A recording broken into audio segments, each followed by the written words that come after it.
আপনার কাছে ration card থেকে থাকে তাহলে এই ভিডিওটা আপনার জন্য খুবই গুরুত্বপূর্ণ, কারণ বর্তমানে কিন্তু রেশন কার্ডে সবাইকে ইকেওয়াইসি কমপ্লিট করতে হচ্ছে এবং এই ইকেওয়াইসি করার যে লাস্ট ডেট সেটা 31শে সেপ্টেম্বর ছিল, কিন্তু সেই ডেটটা কিন্তু বর্তমানে বাড়িয়ে দেওয়া হয়েছে।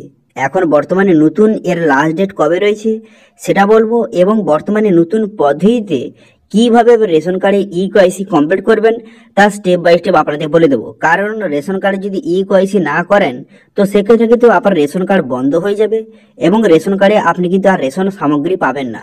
তো সেই জন্য ইকেওয়াইসি সবাইকে ম্যান্ডেটরি অবশ্যই কিন্তু কমপ্লিট করতে হবে। তো সেই জন্য আজকের ভিডিওতে আপনাদের বলবো যে রেশন কার্ডে বর্তমানে নতুন পদ্ধতির মাধ্যমে কিভাবে দেখুন, এখানে বলা হয়েছে সরকার এর আগে কিন্তু রেশন কার্ডে ইকেওয়াইসি করার লাস্ট ডেট ছিল 31 সেপ্টেম্বর 2024 ছিল, কিন্তু এরপরে এর ডেটটা কিন্তু বর্তমানে বাড়িয়ে দেওয়া হয়েছে। এখন এর যে নতুন ডেটটা করে দেওয়া হয়েছে সেটা হচ্ছে 31শে ডিসেম্বর। এর সময়সীমা রয়েছে 31শে ডিসেম্বর 2024 পর্যন্ত কিন্তু এর সময়সীমা রয়েছে, অর্থাৎ 31শে ডিসেম্বর 2024-এর মধ্যে রেশন কার্ডে ইকেওয়াইসি কমপ্লিট কিন্তু অবশ্যই করতে হবে। যদি 31শে ডিসেম্বরের মধ্যে ইকেওয়াইসি কমপ্লিট যদি না করেন তাহলে কিন্তু রেশন কার্ডে আপনি চাল চিনি বন্ধ হয়ে যাবে। এর সঙ্গে রেশন কার্ড ধারকদের নামও রেশন কার্ড থেকে মুছে ফেলা হতে পারে। তো সেই জন্য 31শে ডিসেম্বর 2024-এর মধ্যে অবশ্যই রেশন কার্ডে ইকেওয়াইসি কিন্তু কমপ্লিট করতে হবে। এবার বর্তমানে কিভাবে নতুন পদ্ধতিতে রেশন কার্ডে ইকেওয়াইসি কমপ্লিট করবেন সেটা কিন্তু এবার আপনাদের দেখিয়ে দেব। বর্তমানে কিন্তু নতুন পদ্ধতি কিন্তু চালু হয়ে গেছে। নতুন পদ্ধতির মাধ্যমে আপনাকে রেশন কার্ডে ইকেওয়াইসি কিন্তু কমপ্লিট করতে হবে। এবার কিভাবে করবেন অথবা কিভাবে চেক করবেন যে আপনার রেশন কার্ডে আধার লিঙ্ক এবং রেশন কার্ডে ইকেওয়াইসি কমপ্লিট আছে নাকি, কিভাবে চেক করবেন সেটাও এই ভিডিওতে আপনাদের দেখাবো। এবং যদি না কমপ্লিট থেকে থাকে সেটা কিভাবে আপনি কমপ্লিট করবেন সেটাও কিন্তু এই ভিডিওতে দেখিয়ে দেবো। তো সবার প্রথম আপনার চেক করার জন্য প্রথমে গুগল প্লে স্টোরে গিয়ে মেরা রেশন দেখতে পাচ্ছেন অ্যাপ, এই অ্যাপটি কিন্তু আপনি ডাউনলোড করে নেবেন। করে নেওয়ার পর অ্যাপটি কিন্তু আপনি ওপেন করবেন। অ্যাপটি ওপেন করার সঙ্গে সঙ্গে এমন একটি ইন্টারফেস কিন্তু আপনার সামনে শো হয়ে যাবে। শো হয়ে যাওয়ার পর তারপর দেখতে পাচ্ছেন বিভিন্ন রকম অপশন শো হয়ে গেছে। এরপর দেখতে পাচ্ছেন এখানে একটা অপশন দেওয়া রয়েছে যে আধার সিডিং বলে একটা অপশন দেওয়া রয়েছে, এই অপশনে আপনি ক্লিক করবেন। এই অপশনে ক্লিক করে দেওয়ার সঙ্গে সঙ্গে নেক্সট পেজ কিন্তু আপনার সামনে ওপেন হয়ে যাবে। হয়ে যাওয়ার পর এখানে রেশন কার্ডের নাম্বার বসিয়ে অথবা আধার নাম্বার বসিয়ে খুব সহজে চেক করতে পারবেন। যদি আপনার রেশন কার্ড নাম্বারটা মনে না থাকে তাহলে কিন্তু আধার এখানে সিলেক্ট করবেন। আধার নাম্বার সিলেক্ট করে দেওয়ার পর এখানে আধার নাম্বার সঠিকভাবে বসিয়ে দেওয়ার পর সাবমিট বাটনে ক্লিক করবেন। সাবমিট বাটনে ক্লিক করে দেওয়ার সঙ্গে সঙ্গে তারপর কিন্তু আপনার সামনে পুরো ডিটেলসটা শো হয়ে যাবে। দেখতে পাচ্ছেন আপনার ফ্যামিলি মেম্বারের পুরো নাম কিন্তু শো হয়ে গেছে এবং আপনার রেশন কার্ডের নাম্বার এবং সমস্ত ডিটেলস কিন্তু একে একে শো হয়ে গেছে। এবং দেখতে পাচ্ছেন এখানে কিন্তু আপনার ফ্যামিলি মেম্বারের যে ডিটেলস শো হয়ে গেছে এর পাশে দেখতে পাচ্ছেন আধার সিডিং, এখানে কিন্তু সবগুলো ইয়েস লেখা রয়েছে। ঠিক আছে, তো এখানে চেক করে নেবেন আপনার ক্ষেত্রে এখানে ইয়েস লেখা রয়েছে কিনা। যদি এখানে নো থেকে থাকে বা নো লেখা থাকে তাহলে কিন্তু অবশ্যই আপনাকে আধার লিঙ্ক কিন্তু করতে হবে। এবং যাদের কিন্তু এখানে সবগুলো ইয়েস লেখা রয়েছে তাদেরকেও কিন্তু ইকেওয়াইসি অবশ্যই কমপ্লিট করতে হবে। শুধু যে আধার লিঙ্ক থাকলে হয়ে গেল তা নয়, আপনার আধার লিঙ্ক থেকে এখানে ইয়েস লেখা থাকে তাও কিন্তু সবাইকে অবশ্যই ইকেওয়াইসি কমপ্লিট করতে হবে।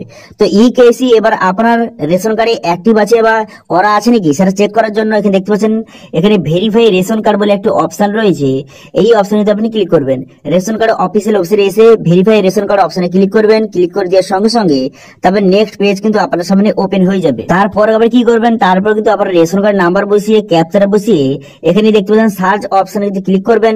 সার্চ অপশনে ক্লিক করে দেওয়ার সঙ্গে সঙ্গে তারপর কিন্তু পুরো ডিটেলসটা আপনার সামনে শো কিন্তু হয়ে যাবে। ঠিক আছে, নেক্সট পেজ কিন্তু আপনার সামনে শো হয়ে যাবে এবং এখানে দেখতে পারবেন এখানে কিন্তু রেশন কার্ডের সমস্ত ডিটেলস কিন্তু লেখা আছে। দেখতে পাচ্ছেন এবার নিচের দিকে আসবেন।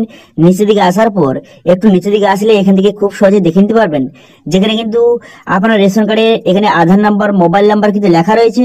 এবার যদি আরো আপনি নিচের দিকে আসেন দেখতে পাচ্ছেন আধার সিডিং এখানে ইয়েস লেখা রয়েছে কিন্তু ইকেওয়াইসি নো লেখা রয়েছে। দেখতে পাচ্ছেন, তো আধার লিঙ্ক যে থাকলে আপনার ইকেওয়াইসি করা থাকবে সেটা কিন্তু নয়। আধার লিঙ্ক অনেকের কিন্তু ইয়েস লেখা রয়েছে কিন্তু ইকেওয়াইসি নো লেখা রয়েছে। তো সেক্ষেত্রে কিন্তু আপনাকে ইকেওয়াইসি অবশ্যই কমপ্লিট করতে হবে, নাহলে কিন্তু আপনার রেশন কার্ড সম্পূর্ণভাবে বন্ধ হয়ে যাবে। এবার দেখবেন যাদের কিন্তু এখানে চেক করবেন যে ইকেওয়াইসি এখানে যাদের নো লেখা রয়েছে তারা কিন্তু অবশ্যই ইকেওয়াইসি কমপ্লিট করতে হবে। ইকেওয়াইসি করার জন্য ডু ইকেওয়াইসি অপশনে ক্লিক করবেন।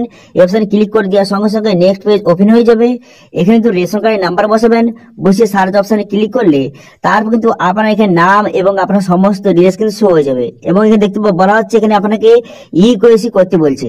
এবারে ইকেওয়াইসি করার জন্য কি করবেন, এখানে নিচে দেখতে পাচ্ছেন link Aadhaar and mobile number এই যে অপশন দেখতে পাচ্ছেন এখানে আপনি ক্লিক করবেন। এখানে ক্লিক করে দেওয়ার সঙ্গে সঙ্গে তারপরে নেক্সট পেজ কিন্তু আপনার সামনে ওপেন হয়ে যাবে। নেক্সট পেজ ওপেন হয়ে যাওয়ার পর এখানে আধার নাম্বার বসাবেন। এখানে আধার নাম্বারটা সঠিকভাবে বসিয়ে দেওয়ার পর তারপর এখানে টার্ম এন্ড কন্ডিশন এখানে ঠিক চিহ্ন মারবেন। আধার নাম্বার বসিয়ে দেওয়ার পর টার্ম এন্ড কন্ডিশন ঠিক চিহ্ন মারবেন। টার্ম এন্ড কন্ডিশন ঠিক চিহ্ন মেরে দেওয়ার পর সেন্ড ওটিপি বাটনে ক্লিক করবেন। করে দেওয়ার পর আপনার আধার কার্ডের সঙ্গে যে মোবাইল নাম্বার লিঙ্ক আছে সেই মোবাইলে কিন্তু একটা ওটিপি যাবে। সেই ওটিপিটা আপনি সঠিকভাবে কিন্তু বসিয়ে নেবেন। ঠিক আছে, তো এখানে প্রথমত আধার নাম্বার বসিয়ে টার্ম এন্ড কন্ডিশন ঠিক চিহ্ন মেরে সেন্ড ওটিপি বাটনে ক্লিক করলে আপনার আধার কার্ডে কিন্তু মোবাইল নাম্বার যে মোবাইল নাম্বার লিঙ্ক আছে আপনার আধার কার্ডের সঙ্গে কিন্তু অবশ্যই মোবাইল নাম্বার লিঙ্ক থাকতে হবে এবং সেই মোবাইল নাম্বারে একটা ওটিপি কিন্তু যাবে। এবার সেই যে ওটিপিটা আপনার মোবাইলে পাঠানো হবে সেই ওটিপিটা এখানে সঠিকভাবে বসিয়ে আপনি সাবমিট বাটনে ক্লিক করবেন। সাবমিট বাটনে ক্লিক করে দেওয়ার সঙ্গে সঙ্গে তারপর কিন্তু আপনার এখানে সমস্ত রেজিস্টার শো হয়ে যাবে। এখানে আপনার ছবি থাকবে। আপনার সমস্ত রেজিস্টার দেখে নেওয়ার পর এখানে কিন্তু যে সেভেন সাবমিট বাটনে ক্লিক করবেন। সাবমিট বাটনে ক্লিক করে দেওয়ার সঙ্গে সঙ্গে এখানে দেখতে পাচ্ছেন আপনার কিন্তু কেওয়াইসিটা কমপ্লিট কিন্তু হয়ে গেল। এরপর ওকে করবেন। ওকে করে দেওয়ার পর তারপর যদি আপনার মোবাইল নাম্বার লিঙ্ক করার প্রয়োজন থাকে তাহলে ইয়েস করবেন। যদি আপনি মোবাইল নাম্বার লিঙ্ক করতে না চান তাহলে এখানে নো করে দেবেন। করে দেওয়ার পর তারপরে কিন্তু আপনি 48 ঘন্টার মধ্যে আপনি চেক করবেন তখন কিন্তু এইভাবে শো করবে যে কেওয়াইসি ইয়েস এবং আধার সিটিং ইয়েস এবং স্ট্যাটাস এখানে অ্যাক্টিভ লেখা থাকবে। ঠিক আছে, এইভাবে শো করবে। তখন আপনি বুঝতে পারবেন যে আপনার আধার লিঙ্ক এবং কেওয়াইসি দুটো কিন্তু কমপ্লিট হয়ে গেছে। ঠিক আছে, তো এইভাবে বর্তমানে সবাইকে কিন্তু যে রেশন কার্ডে আধার লিঙ্ক এবং কেওয়াইসি দুটো কিন্তু আপনাকে অবশ্যই কমপ্লিট করতে হবে। যাদের কিন্তু আধার লিঙ্ক আছে এবং যাদের কেওয়াইসি নো লেখা রয়েছে তারা কিন্তু অবশ্যই কেওয়াইসি কমপ্লিট করতে হবে এবং যাদের কিন্তু কেওয়াইসি আধার লিঙ্ক দুটোই করা নেই তারা কিন্তু দুটো অবশ্যই কমপ্লিট করে নেবেন 31শে মার্চের মধ্যে। ঠিক আছে, আপনাকে আধার লিঙ্ক এবং কেওয়াইসি দুটো আপনাকে অবশ্যই কমপ্লিট করতে হবে। ঠিক আছে, তো এটি ছিল আজকের আপডেট। ভিডিওটা ভালো লাগে থাকলে ভিডিওটা লাইক করে দেবেন এবং ভিডিও কিন্তু বন্ধুদের সঙ্গে শেয়ার করে দেবেন এবং আমাদের চ্যানেলে প্রথমবার ভিজিট করে থাকলে আমাদের চ্যানেলটিকে সাবস্ক্রাইব করে রাখুন এবং পাশে থাকা বেল আইকনটিকে অন করে রাখুন, কারণ আমরা এরকম রিলেটেড নিত্য ভিডিও নিয়ে আসি। আজকের ভিডিওটা এই পর্যন্ত দেখা হচ্ছে নেক্সট ভিডিওতে। Thank you.